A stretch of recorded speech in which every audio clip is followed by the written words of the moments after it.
అవి చూడండి పైతాన్లో కనిపిస్తుంది. రక్తపొడ, రక్తపింజర, కట్లపొడ రకరకాల పేర్లు పెట్టి పిలుస్తుంటారు. ఒక ప్రాంతంలో ఒక పేర్లు పెట్టి పిలుస్తూ ఉంటారు. చాలా ఫాస్ట్ కొడుతుంది, పట్టుని చాలా ఫాస్ట్ కొడుతుంది. రెండు ఉన్నాయండి, బోత్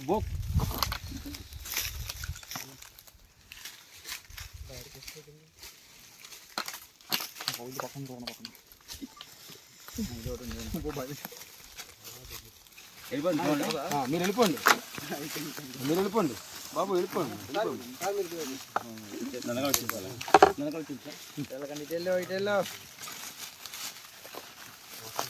చూడండి అంత అగ్రెసివ్ ఉంటుంది. ఇది చాలా అగ్రెసివ్గా ఉంటుంది. లేజీగా ఉన్నట్టు అడ్డిస్తుంది, బట్ చాలా అగ్రెసివ్. ఇది లేజీగా ఉన్నట్టు అడ్డిస్తుంది, చాలా అగ్రెసివ్, చాలా ఫాస్ట్.